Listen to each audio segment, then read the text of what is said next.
반갑습니다. 반가워요. 하나님 앞에 나와서 예배 드리는 것만큼 이렇게 귀하고 행복한 일은 없습니다. 지금 제대로 예배 드리지 못하는 때지 않습니까? 그래서 편법으로 온라인으로 하나님의 성전에 나와서 예배를 못 드리고 온라인으로 가정에서 예배 드리고 있잖아요. 근데 오늘 우리가 하나님 앞에 이렇게 예배를 드린다는 것은 엄청난 복이죠. 지난 주일에도 사렙다 과부의 죽은 아들을 엘리야를 통해서 살렸잖아요. 그 살렸는데 그가 살리심 받은 후에는 하늘나라의 영생을 위해서 열매를 맺는 삶을 살게 되니까 그것이 영원한 거죠, 그 열매가. 그래서 부활로 받았다고 했어요. 무슨 부활의 생명이 따로 있는 게 아니라 하늘나라의 영생을 위한 열매를 맺는 그것이 중요합니다. 또 오늘은 열왕기 4장에서 수넴 여인이죠. 사렙다 과부가 아니라 수넴 여인이 엘리사를 통해서 죽은 아들을 살리심을 받죠. 그것이 무엇을 말하냐 하는 것이 중요합니다. 이것이 상당히 열왕기가 4장 1절부터 37절까지 나와 있죠. 그 사건이. 상당히 많은 내용으로 기록을 우리에게 하셨는데 이 말씀으로 오늘 짧은 시간에 은혜를 받고 깨닫고 오늘 우리들하고 직접 관계되고 있다는 것을 아셔서 잘못된 것은 여지없이 버려버리게 하시고 말씀에 의해서 믿음으로 버려버리고 잘라버리고 온전한 신앙으로 될 수 있기를 바랍니다. 예배를 드리면서 이와 같이 은혜를 받아야 되죠. 그러니까 성령을 의지해서 믿음으로 여러분들이 하나님의 말씀을 받아야 되는 것입니다. 먼저 수넴 여인을 지금 말했는데 8절에 엘리사가 수넴을 지나가던 어느 날 거기에 한 유명한 여인이 있었다 그랬어요. 그녀가 그에게 음식을 주려고 권유하므로 그가 지나갈 때마다 음식을 먹으며 그곳에 들르더라 그랬죠. 수넴에 한 유명한 여인이 있었다 합니다. 수넴에 한 유명한 여인이 있었어요. 유명한 여인이 수넴 여인이에요. 수넴에 있는 여인이니까 수넴 여인이라고 줄여서 말한 거죠. 유명하다고 했죠. 유명한 여인이라고 했죠. 여러분은 유명해야 안 해요. 여러분 남자니까 유명한 여인이 아니다? 여러분 여인이라면 이제 이게 유명한 여인이 수넴 여인이다 하는 게 그게 무엇이냐 이제 그거부터 바로 깨달을 필요가 있어요. 이것은 그 히브리어 원문은 가돌이라고 합니다. 가돌의 여인이에요. 유명한 여인으로 번역했잖아요. 이것이 가돌이에요. 히브리어 가돌이라는 원문으로 쓴 것인데 이 수넴 여인이 가돌이다. 가돌의 여인이다. 그것은 크다는 것과 많다는 의미를 가지고 있는 게 가돌이에요. 그러니까 아주 많은 것을 가지고 있다고 합니다. 이 여인이. 뭘 많은 것을 가지고 있냐? 재물을 많이 가지고 있는 거예요. 재산. 돈이 많다고 합니다. 돈이 많음으로 하나님을 섬기는 여인이죠. 하나님을 섬기니까 하나님의 선지자를 영접하지 않습니까? 그러니까 하나님을 섬기는데 자기가 가진 많은 재물로 많은 재물로 크게 된 거예요. 어떠냐면 많은 재물을 하나님을 섬기니까 그걸 가지고 선행과 구제에 힘쓴 거죠. 많은 선행과 많은 구제를 함으로써 좋은 평판을 얻은 거예요. 사람들로부터 많이 좋은 평을 받게 되고 그 평판이 높아진 거죠. 그러면서 유명해진 거예요. 이것이 수넴 여인입니다. 수넴 여인. 그러니까 부유하죠. 굉장히 부유해야 합니다. 수넴 여인. 그리고 부족할 것이 없어요. 부유하고 그리고 아주 그래서 그것이 부자로서 그냥 이렇게 자기가 세력이나 피고 똥똥으로 사는 게 아니라 그 많은 재물로 인해서 하나님을 섬기는 신실한 그런 입장에서 선행과 구제를 많이 했다고 합니다. 그래서 병판이 있고 유명해진 것을 가리켜서 수냄에 있는 한 유명한 여인이 있다고 그렇게 말씀한 거죠. 네. 근데 이 수냄 여인이 그 엘리사가 그 수냄 동네에 왔지 않습니까? 근데 그 엘리사를 딱 알아본 거예요. 하나님의 거룩한 사람인 것을 알아본 겁니다. 그래서 엘리사를 하나님의 거룩한 사람으로 알아보고 엘리사를 영접한 겁니다. 영접했어요. 반갑게 받아들인 거죠. 그리고 음식을 그 잡수시라고 아주 강권을 하고 청해서 음식 대접을 했어요. 그래서 엘리사 하나님의 선지자 하나님의 거룩한 그 사람이 그 수넴의 동네 올 때마다 계속 음식으로 대접을 하고 음식을 엘리사 먹었다 그러죠.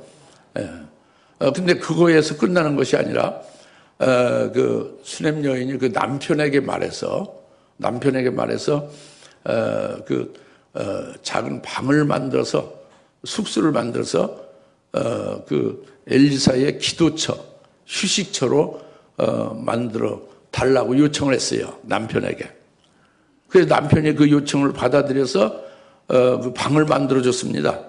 방만 만들어준 것이 아니라 방에 이제 침상도 넣고 책상도 넣고 의자도 넣고 촛대도 넣고 이렇게 해서 모든 것을 갖춰서 마련해서 사용하게 한 거죠. 이게 수넴 여인이 엘리사에게 한 것입니다. 이것은 하나님을 섬기는 그 중심에서 하나님의 거룩한 사람인 하나님의 선지자를 이렇게 대접하고 그리고 그 기도처와 휴식처를 이렇게 만들어 이렇게 대접한 거죠. 그런데 여기서 중요한 것은 그 남편은 신앙생활을 하지 않습니다. 남편은 신앙생활을 하지 않는데 남편이 그걸 다 허락한 거예요. 그 아내가 외지에서 온, 남편은 그 하나님의 거룩한 사람인지 뭔지 알지 못하죠. 외지에서 온 한 남자죠. 그 외지에서 온 한 남자를 그 아내가 친절히 대하고 음식을 올 때마다 대접하고 하는 것에 대해서 남편은 좋게 허락을 다 한 거예요. 그런데 거기서 더 나가서 숙소까지 만들어 달라고 하는 요청까지 그것을 받아서 남편이 그 방까지 만들어주고 방에 침상까지 놔주고 이렇게 다 했습니다.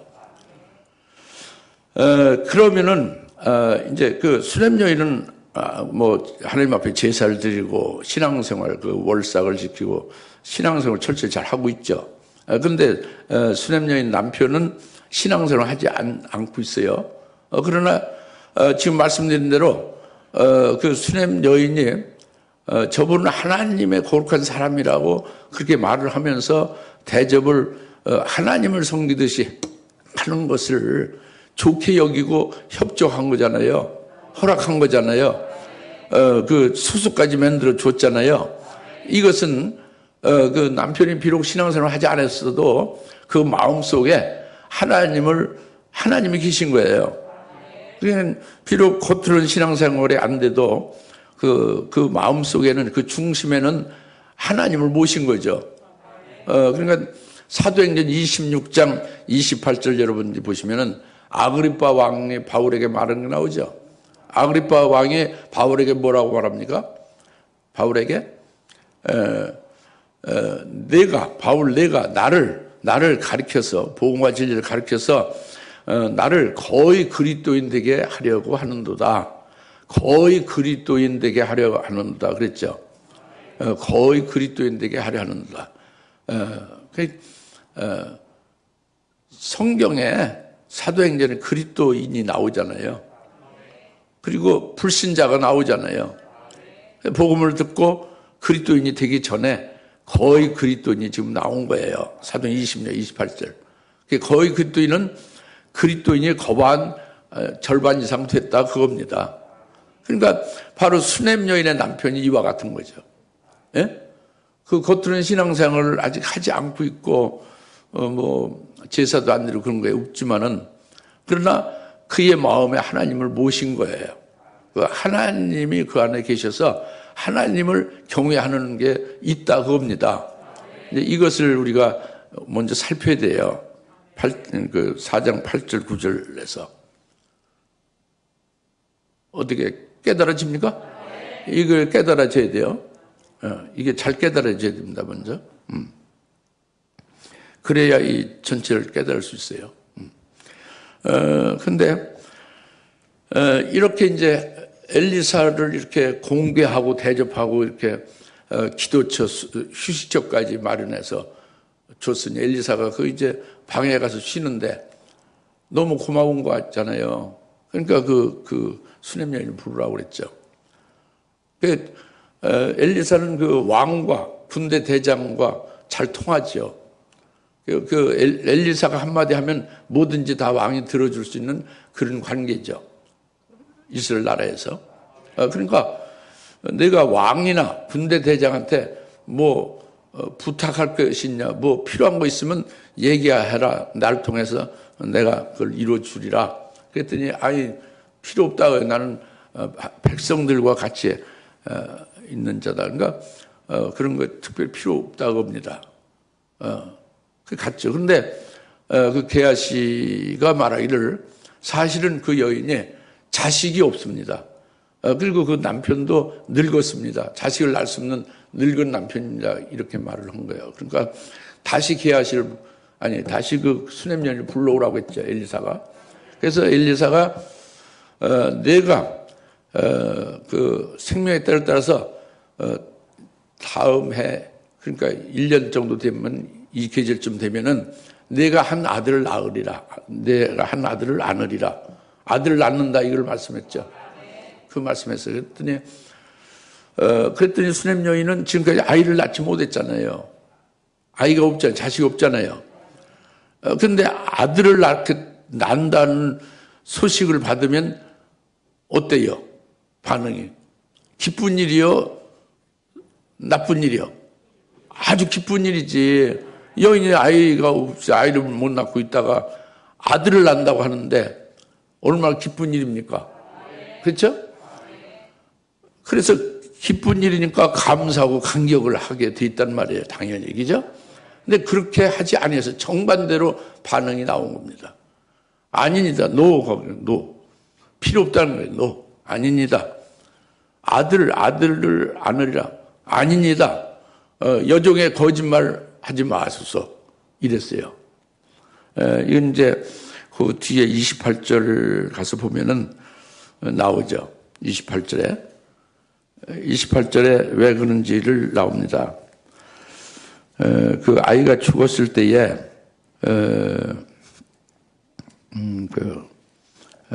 엘리사에게 그 여인이 말하잖아요. 내가 내 주의 아들을 원했나이까? 나를 속이지 말라고 내가 말씀드리지 아니하더이까? 그랬지, 그죠? 이 말을 통해서 지금 수냄 여인의 마음 본심을 알 수 있는 거예요. 뭐냐면 수냄 여인은 아들을 원치 아니한 거예요. 엘리사가 아들을 내년 이맘때쯤 낳게 될 것이다 했는데 아니요, 저는 아들 원치 않습니다가 아니니다요. 아니다 겁니다. 그리고 내게 거짓말 하지 마소서 하는 것은 아들을 원치 않는 이유를 말한 거예요.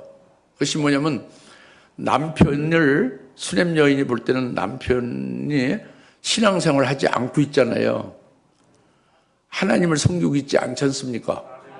제사도 드리지 않고 월삭도 지키지 않죠. 그런 그 모습을 보고 이 수냄 여인은 남편이 하나님의 자녀가 아니라고 보는 거예요. 하나님의 자녀는 하나님을 섬겨야지. 하나님을 섬기고 하나님 앞에 하나님 말씀하신 제사를 드리고 그래야죠. 그런데 그런 신앙생활을 하지 않으니까 남편은 하나님의 택한 자녀가 아니다. 남편은 지옥 갈 불택자에 불과하다 이렇게 본 거예요. 그러면은 내가 아들을 낳아봤자 그 아들도 역시 그 씨가 남편이 불택자니 결국 지옥 갈려서 불택자를 낳아서 키워봤자 그것이 무슨 소리냐? 헛수고다, 그죠?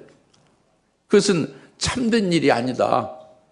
그건 헛된 일이다. 지옥 갈 녀석을 낳아서 키워봤자 나중에 지옥 가고 마는데 그게 무슨 소리냐, 그죠? 그러니까 그런 거짓된 것을 내게 말하지 마소서. 참된 것이 아니지 않습니까? 헛된 일이지 않습니까?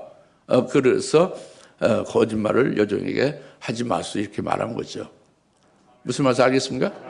여기서 중요한 것은 여러분도 똑같이 해당돼요. 중요한 것은 수냄 여인이 육신으로 보이는 것을 의지한 거예요. 보이는 것을 기준한 겁니다. 눈에 보이는 신앙생활 하는 걸 보고 예수 믿는 걸 보고 하나님 앞에 나와서 신앙생활 하는 걸 보고 저가 하나님의 자녀구나. 신앙생활 잘하니까 하나님의 자녀고 신앙생활 잘하고 예수 잘 믿으니까 그는 구원을 받았다. 이렇게 보는 신앙이에요. 그러니까 그 눈에 보이는 그 생활을 통해서 그가 불택자인지 택자인지를 그렇게 판단한다고 합니다. 그가 예수 믿고 그가 신앙생활을 함으로써 구원받는다. 신앙생활을 안 하면 구원이 없다. 이렇게 보는 거예요. 이렇게 보는 오늘날 기독교인이 수냄여인 같은 분이 아주 하고 많습니다. 여러분도 그런 요소들이 많이 있죠. 과거도 그랬었고 지금도 그런 요소가 많이 있습니다. 예. 그래서 신앙생활이 그의 구원을 좌우하는 거예요. 신앙생활로 그가 하나님의 자녀인지 아닌지를 이제 그렇게 생각하고 있으니까. 그러니까 소위 뭐예요? 예수 천당, 불신 지옥에. 예수 믿으면 천당하고 안 믿으면 지옥 간다. 이런 신앙이죠. 그런데 예수님은 그렇게 생각하지 않습니다. 예수님은 요한복음 8장 15절에서 너희는 육체대로 판단하지만 나는 그러하지 아니하다 그래요. 육체대로 판단하지 않는 게 예수입니다. 그 영혼을 보는 거죠. 육체대로 판단하지. 눈에 보이는 것을 판단하지 않는다고 합니다. 무슨 말 알겠죠? 내가 한 아들을 낳으리라. 아니니이다. 여종의 거짓말을 마소서. 이 말씀 깨달아집니까? 이제 그래서 18절 그 아이가 자란 후에 일이라. 하루는 그가 곡수 베는 자들에게서 나가 그의 아버지께로 이르렀는데 그 아이가 그의 아버지에게 말하기를 내 머리야 하는지라. 그 아버지가 한 소년이 말하기를 아이를 그의 어머니에게 데려가라 하자. 그렇죠? 아이가 훨씬 이렇게 자란 후의 일이다 하는 것은 뭐예요?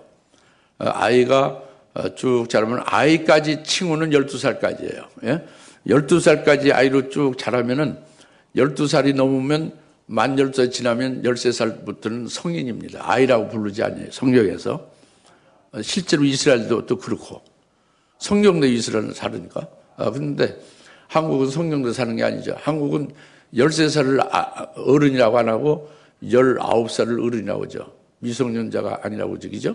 그런데 성경에서는 아이는 12살까지. 그러니까 12살까지 자라면은 아버지를 아는 때가 됐다고 부른 거예요.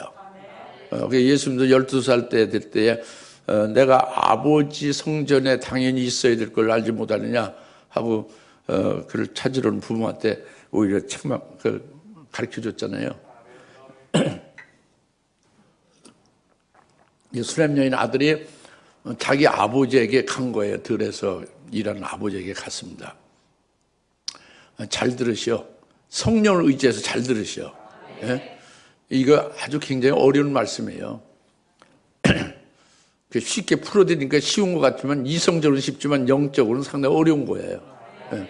이성으로 듣고 다 깨달았다고 다 하는데 영적으로는 여러분 생명이 안 돼가지고 나중에는 아무것도 없이 그냥 허당이 되는 경우가 이게 영적인 큰 손실이죠. 예? 착각이잖아요. 믿으면 잘 들으셔야지. 이제 아이가 자라서 아버지를 아는 때가 됐다고 합니다. 그게 아이가 자란 후의 일이라고 해요. 그래서 아버지께로 간 거예요. 친아버지께로 간 거죠. 근데 아버지에게 갔는데, 가서 있는데, 머리야 하고, 내 머리야 하고, 막 머리가 아파서 견딜 수 없게 기로하고 있는 거죠. 머리가 뽀개질 것 정도 아프다고 합니다. 이것이 무엇냐 하는 거지. 이걸 기록한 것이. 머리가 아픈 거예요. 머리가 뽀개질 정도 아픈 거예요. 왜 머리가 아버지한테 갔는데 뽀개질 정도 아프냐? 이것은 그 아버지와 어머니 때문에 머리가 아픈 거예요. 아버지 때문에 어머니 때문에 머리가 아파서 지금 아주 아파서 죽을 지경이 된 것이 내 머리야 하는 거죠.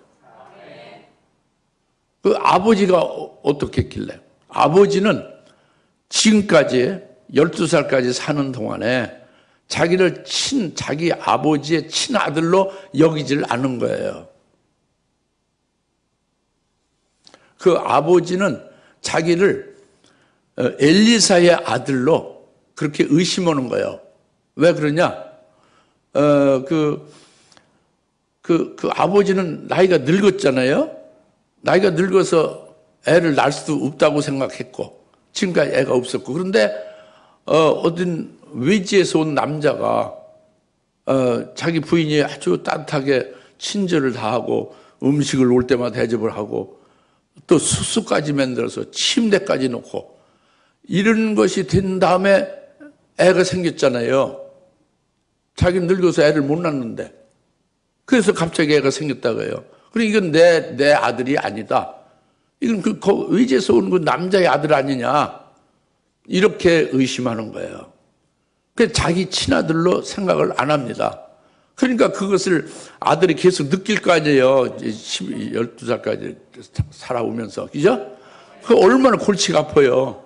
굉장히 아주 고통스러운 일이죠. 그 다음에 그것뿐만이 아닙니다. 그 어머니도 그 자기를 어떻게 대하느냐. 자기 아버지나 그 아들인 자기를 불택자로 여기는 거죠, 어머니가.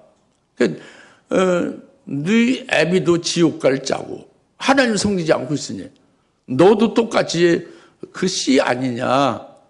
그러니까 불택자로 여기면서 그렇게 대하니 얼마나 이게 마음이 괴로워요. 머리가 아픈 일이죠, 그죠? 그러니까 어머니에게서 충격받고 아버지에게서 충격받고 이렇게 해서 지금 머리가 뽀개서 죽을 지경이 된 게 아버지에게 갔을 때 내 머리야 지금 해서 아주 막 굉장히 고통스러워하고 있는 것입니다. 여러분이 그 수냄년의 아들 같으면 머리 안 아프겠어요? 안 아프겠어요? 뽀개질 것 같이 아프겠어요? 뽀개지 아파 죽을 지경이지, 그죠? 똑같은 거예요. 그래서 근데 그 표가 내가 해석해 주는 게 아니라 그 표가 19절 20절에 나온 거예요. 그 뒤에 보면은 그 아버지가 그 아이가 그의 아버지에게 말하기를 내 머리야 하는지라 했대. 그 아버지가 한 소년에게 말하기를 아이를 그의 어머니에게 데려가라 했죠. 일반적으로 12살 이내에 이른 아이가 자기 아들이 머리가 아파서 다 죽어 가면은 그냥 이렇게 마음 편안하게 그냥 저 소년에게 이 애를 좀 저희 엄마한테 갖다 줘 이렇게 얘기할 수 있겠어요? 아니면 자기 아들이 머리가 아파서 다 죽어 가니까 견딜 수 없이 그를 들쳐업고 의원에게 뛰어가겠어요? 어떤 조치를 취하겠죠? 자기 아들이면, 그죠? 여튼 그 아파서 뭐 죽어가고 막 견딜 수 없는데 가만히 있을 수 없잖아요. 그러니까 조치를 취하는 거지. 자기가 들쳐고 가는 거예요. 고쳐주려고. 예? 의원에게로 가는 거죠. 병원으로 뛰어가는 거다 합니다. 아시겠습니까? 이래야 마땅하죠? 그런데 어떻게 나왔느냐? 그 아버지는 소년에게 부탁하는 거예요. 그 아이를 그 어머니에게 데려다 주라. 그의 어머니에게 데려다 주고 자기는 그의 아버지는 아니니까 난 상관할 바 없다 그거예요. 걔 애미에게 보내줘. 나는 뭐 상관없어요. 걔가 죽든지 않는 내 아들이 아니니까. 그래서 그 소년에게 그냥 이렇게 심부름시키고 있는 거죠. 유유자적하게. 무슨 말인지 알겠어요? 이것은 일반적으로 아버지가 아들에게 하는 행위가 아니잖아요. 여기서 문제가 있는 거죠. 예, 그 다음에 20절에 그가 아이를 옮겨다 그의 어머니에게로 데려갔으니 그 아이가 낮까지 그의 어머니 무릎에 앉아 있다가 죽었더라 그랬죠. 지금 머리가 아파서 다 죽게 됐는데 이제 그 어머니에게 왔잖아요. 어머니가 왔는데 지금 고통을 호소하고 있죠.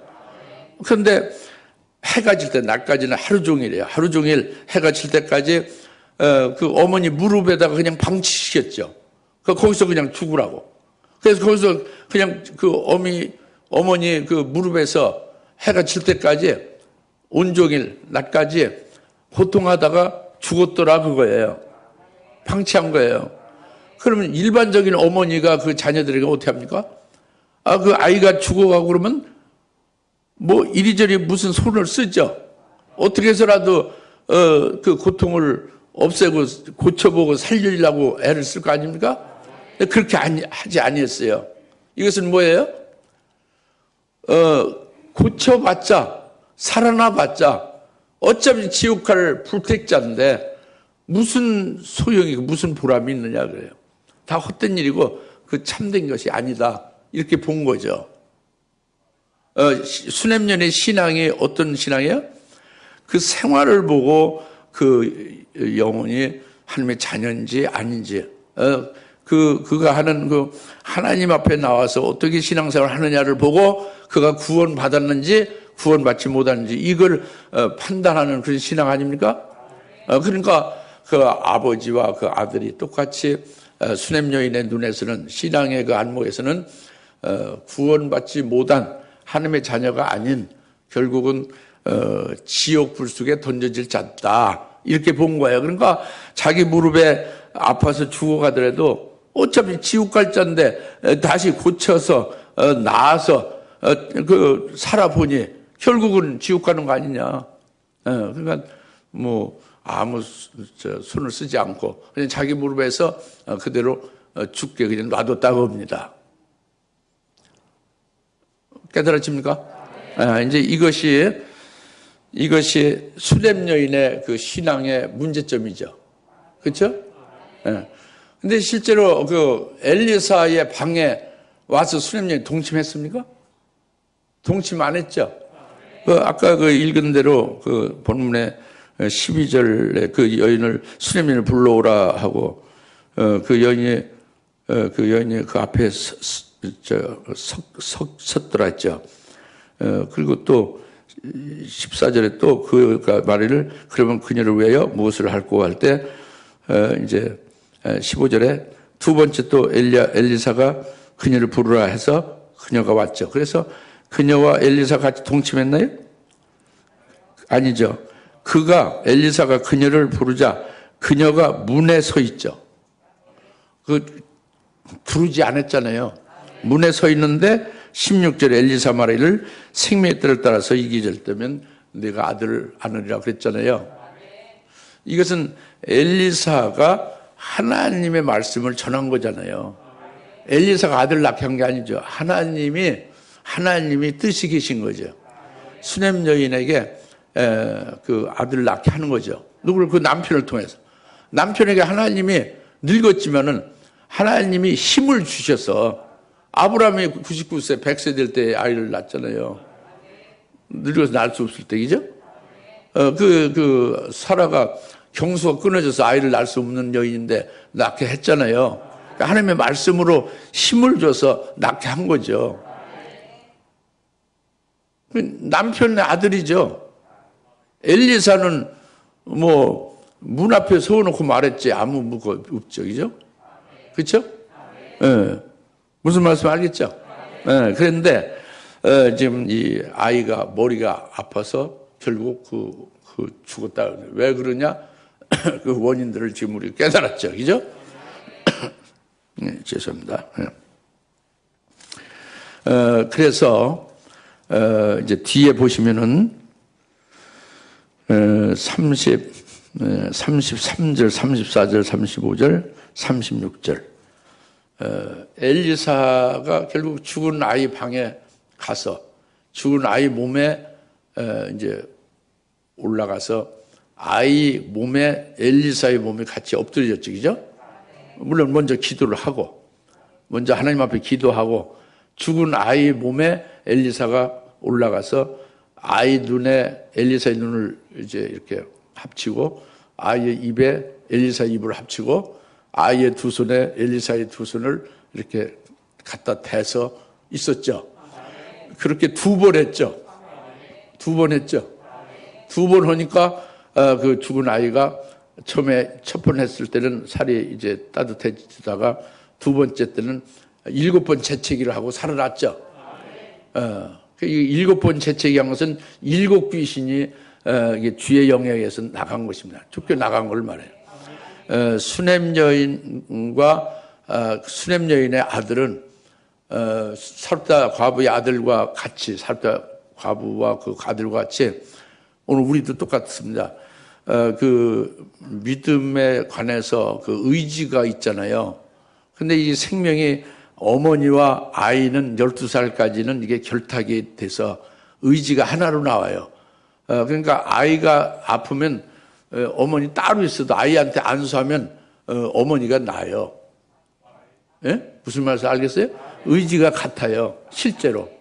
그 전에 그 제주도에서 목회하는 김동환 목사님의 사모님이, 박진욱 사모님이 이제 아이가 너무너무 아픈데 아이가 다 죽어가게 됐어요. 근데 그냥 정신없이 아이를 데리고 못 오고 그 박진욱 사모님 막 뛰어서 나한테 온 거예요. 교회로. 그래서 이렇게 됐다고 해서 그 어머니한테 안수를 했죠. 안수를 했더니 그 아이가 집에서 막 다 죽어가는데 열병으로. 근데 아이가 났어요. 할렐루야. 그 어머니의 의지와 아이와 일치되는 겁니다. 그럼 확실한 겁니다. 그래서 결탁된 거예요. 신앙의 의지가 같이 하나예요. 그러니까 수냄 여인의 아들이 죽은 것은 수냄 여인의 영적 상태가 잘못된 것을, 그것을 나타내 보여준 겁니다. 하나님이 그것을 알게 하기 위해서 수냄 여인의 아들이 죽은 거죠. 그런데 그 아이인 경우 얘기입니다. 어른인 경우는 그렇지 않아요. 의지가 독립적으로 행하잖아요. 그러니까 어른인 경우는 차이가 그런 게 안 나타나죠. 아이인 경우만 말씀드린 거예요.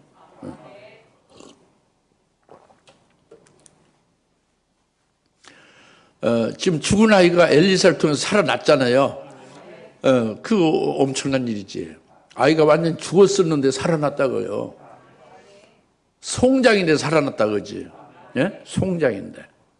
송장한테 가서 엘리사가 기도하고 그 송장 위에 몸을 이렇게 엎어서 이제 갖다 대니까 두 번 그렇게 반복하니까 살아났다 그거예요. 무슨 말 알겠습니까? 이게 참 굉장한 일이지. 이게 굉장한 일이다. 그래서 이것은 수냄 여인이 지금 뭐가 문제가 되는 거죠? 수냄 여인이 지금 신앙적으로 큰 잘못된 영적 상태에 있는 거예요.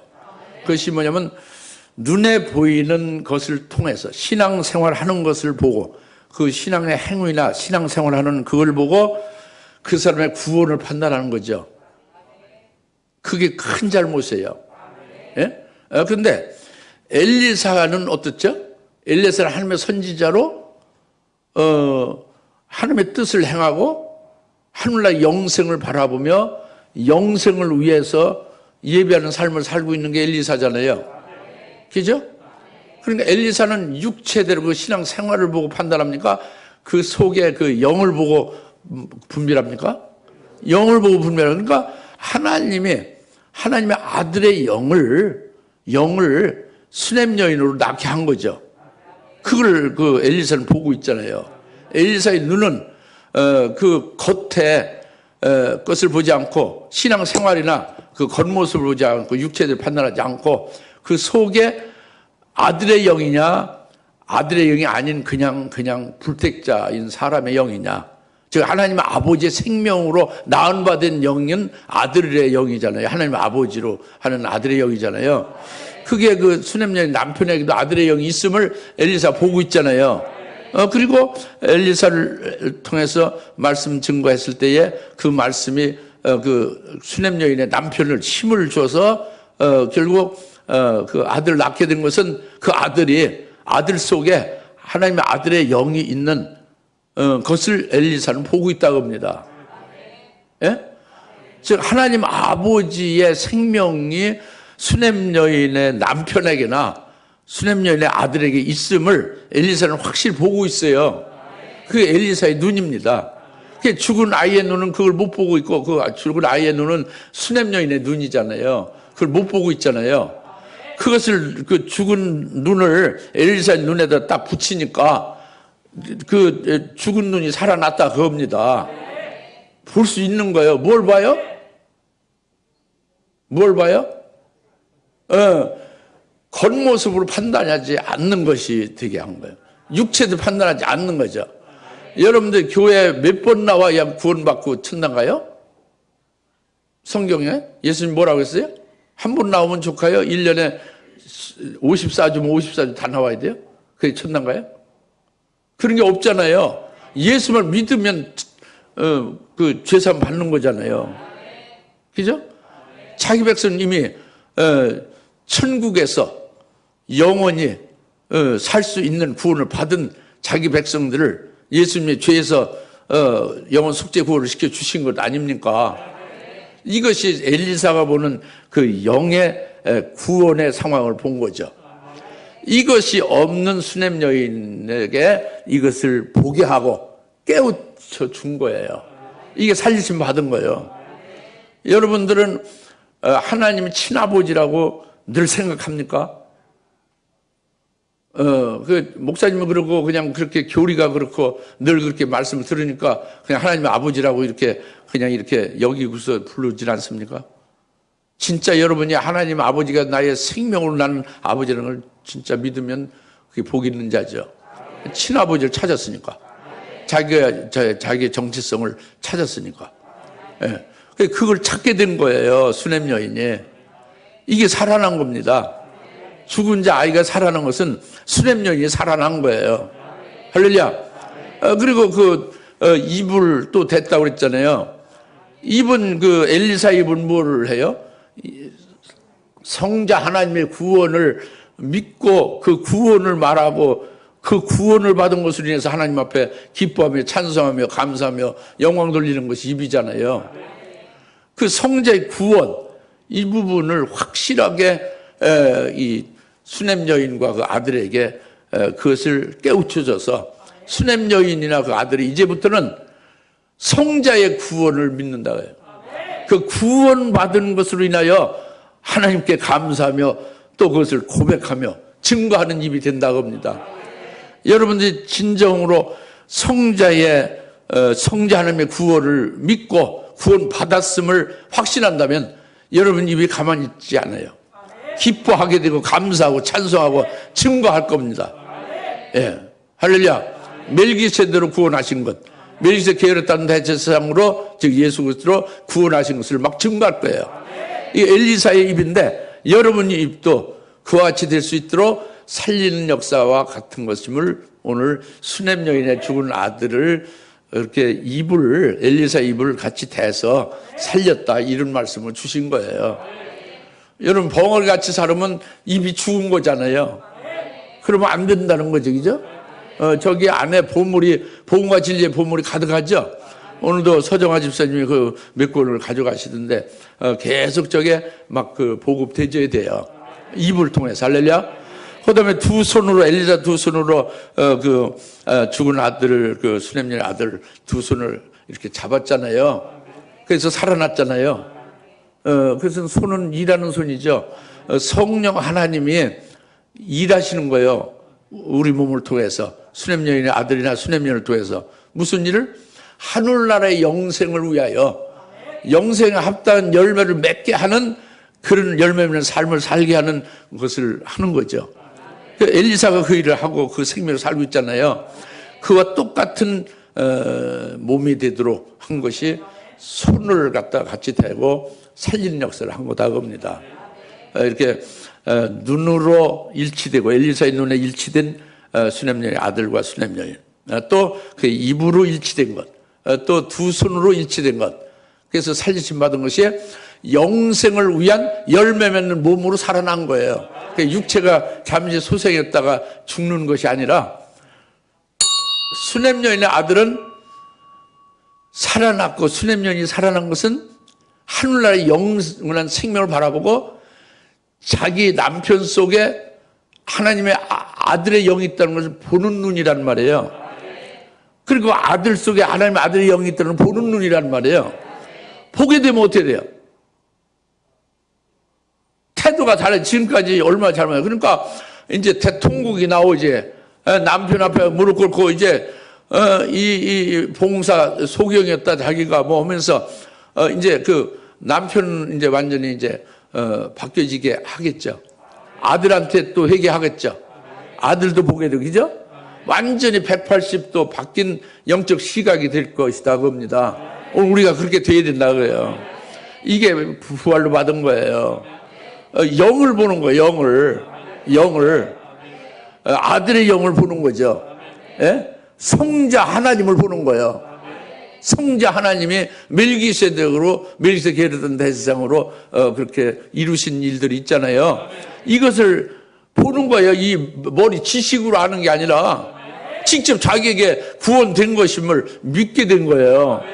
수냄 여인이 믿게 된 것이고, 여러분도 믿게 되면은 가만히 있지 못해요. 그것을 기뻐하고 막 찬송하고 막 증거하고 막 야단나죠. 할렐루야.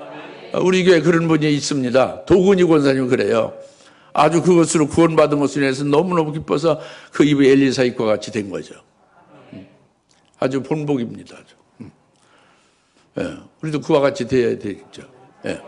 그리고 그 두 손도 열매 맺는 몸으로 이렇게 살게 하시는, 그래서 살아난 것을 계시했다고 합니다. 그래서 오늘 우리가 이제 이 말씀을 우리 자신에게 주신 것으로 깨닫고, 우리가 지금 믿음으로 영생을 위한 믿음으로 열매 한 톨이라도 맺으면 그것이 전부 낙원에 속한 것이 되고, 우리 영적 상태가 낙원이에요.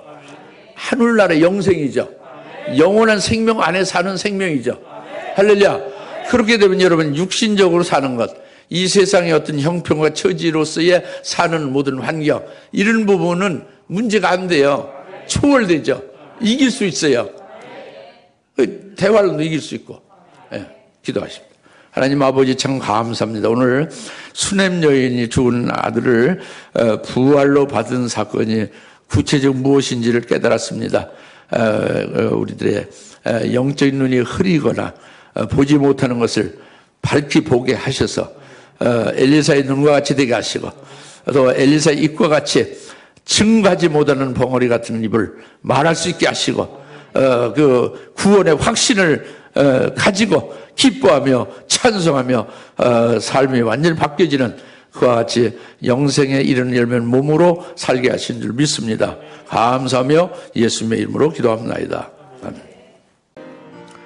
이제는 속히 재림하실 예수 그리스도의 은혜와 하나님 아버지의 극진하신 사랑하심과 성령님의 감동 내주 역사 등 충만하심이 오늘 수냄 여인과 그 아들이 엘리사를 통해서 부활로 받은 것과 같이 되어 하늘나라의 영생을 위한 복된 삶으로 바뀌어지듯이 우리가 바뀌어진 것을 믿고 기뻐하며 있는 모든 힘의 사람 것들 머리 위에 지금으로부터 영원토록 함께 계실지어다. 아멘.